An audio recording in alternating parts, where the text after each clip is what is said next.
Guys, I'm going to try to do 105 through 116, the word problems in section 3.2 for you. My video or my software here is really lagging, so if you can be patient, we'll try our best to work through these. Problem number 105, to start out with, for 105 and 106, they give you a formula. They give you the formula S equals 16 t squared, and that formula is used to approximate the distance, S in feet, so this is going to be your distance,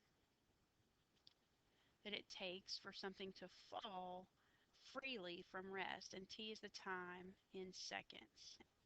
So that's what we're going to be using for both of these first two problems. So 105, they say this radio mast in Poland is 2,120 feet. It's the world's tallest structure. They want to know how long would it take an object falling freely from the top to reach the ground. So this is 2,120 is our distance. We want to know how long is it going to take. So the first thing I do is divide both sides by 16. Get my calculator. 2,120 divided by 16 is 132.5. So 132.5 equals t squared. I'm going to square root it. Now there is a positive and a negative square root if I were solving this just as a regular problem. But because I'm talking about time, I can't have a negative amount of time, so I'm only looking at the positive square root. Square root of 132.5 is around 11 and a half seconds. So over here on my calculator, I'm going to type in the square root, maybe, see how it's lagging, the square root of 132.5, and I get around 11 and a half seconds. So that's problem 105. 106 is a very, very similar problem. It's the tallest structure in the United States, and in that structure, still S equals 16t squared, and they tell me that one is 2,063 feet. So again, I'm going to divide by 16. Whoops. 2,063 divided by 16. 2,063 divided by 16 is 120. I'm going to round it to 129. So 129 equals t squared, and then I square root again. There is a positive and negative, but I'm talking only about time here. So I'm just going to do square root, whoops, not on that screen, square root of, instead of typing it, I'm going to push second negative, which pulls up the answer, so the square root of this, and that takes into account all four the decimal places, and I get around 11 point, does it say where to round to? Nope, 11.4 seconds. So the time here is around 11.4 seconds. And that's how you do problems 105 and 106. 107, I don't know what this button is saying to me. Notice this. 107, we have a function. 107 and 108, both of those use this function, that the function w of x equals 0.04x squared minus 0.12x plus 10.16, and it can be used to estimate the number of self-employed workers X years after 2000. So if we solve this and we get 4, that's 4 years after 2000 or 2004. So they want to know, when will there be 13 million self-employed workers? And this is in millions. So what I do is I make this equal to 13 and I solve it. It's a quadratic equation. I'm going to subtract 13. I'm going to set it equal to 0. So I get 0 equals 0.04x squared minus 0.12x, and 10.16 minus 13 is negative 2.84, so minus 2.84. This blinking down here is really bothering me. So now, probably you can do quadratic formula. I don't know that you can factor it, but I'm going to just do it on my calculator. Y equals 0.0, I don't know why I'm way up there. Y equals 0.04x squared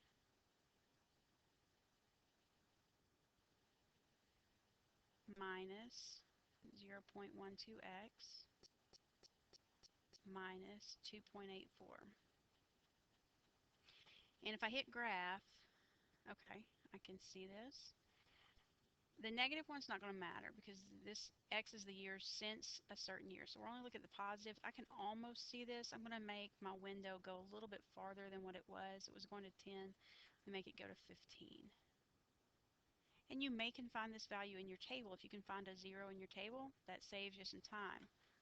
But if you can't, then we find a 0 using our calculator function, which is second trace 2. That's 0.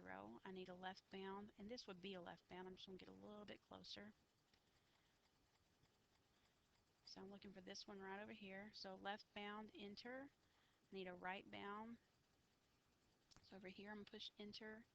And then it says guess. I'm going to push enter one more time. I get around 10 years after 2000 is when they'll see a population of 13 million. So my my answer would be 2010. And in 108, they want to know when will there be 21 million. So again, you do the same problem, but you've set it equal to 21. So subtract 21 from both sides, and then you get the same function. 0 equals 0.04x squared minus 0.12x. 10.16 minus 21 is minus 10.84. So I'm going to graph this. Probably going to take a little bit longer, right? I'm going to keep the first part. I'm going to change this last number to minus 10.84. And if I graph that, can't see where this is going out here, so I'm going to change that to, like, I don't know, let's go to 30 years out. See if we can see it. Yep, right in here. So if I want to find that point, I do second trace what is the 0. Move a little bit closer and give a left bound. So that could be a left bound. This could be a right bound. It says guess, push enter one more time. So after 18 years, so 18 years after 2000, my answer here would be 2018 for problem 108. What year will there be 21 million self-employed workers in the United States? All right. Okay, for this next one, they say we have a rectangular poster and the length is 1 foot more than the width. So I can make this x and this would be x plus 1. And they say the diagonal of this poster, which is really hard to draw on a slate, is 5. And they want me to find the length and the width. So I'm going to set this up. This is going to be a Pythagorean theorem problem. Whenever you're drawing, you've got a right triangle. That's an easy one. So it's x squared plus x plus 1 squared equals 5 squared. So to solve this, if you do x plus 1 squared, now you may know how to do it faster than this, but you have to do FOIL.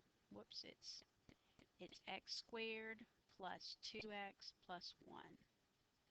All right, how do we solve this? We combine our like terms and set it equal to 0. And then we can, look, everything has a 2 that'll go into it. I'm going to divide everything by 2. That makes it a little bit easier to solve. And that gives me x squared plus x minus 12 equals 0. This can be factored. You could also do the quadratic formula. You could also do completing the square, whatever you want to do. But I'm going to factor because that's a little bit faster. I need two numbers that multiply to give me a negative 12 and add up to a positive 1. So that would be plus 4 and minus 3. So either x plus 4 equals 0, which means x is negative 4, which doesn't make sense in this problem because you can't have a side that's a negative, or x minus 3 equals 0, which means that x is 3.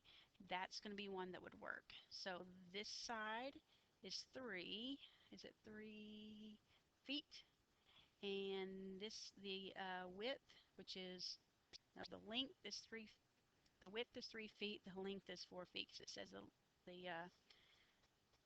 length is more than the width. So this will be the width, this will be the length of that rectangle. 110 is going to be another one that's real similar to 109. I'll do this one and then I'm going to pause and start a new video. It says one leg of a right triangle is 7 centimeters less than the length of the other leg. So I'll make this one x and this will be x minus 7. And the hypotenuse is 13. Tell you what, I'm not going to set this one up because it's so much like 109. You see what it looks like. You try to solve that one and see if you can get an answer.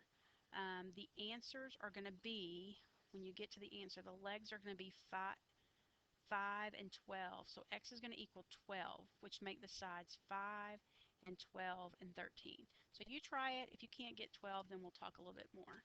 All right, I'm going to pause it right now, and I'll pick up with 111 on the next video.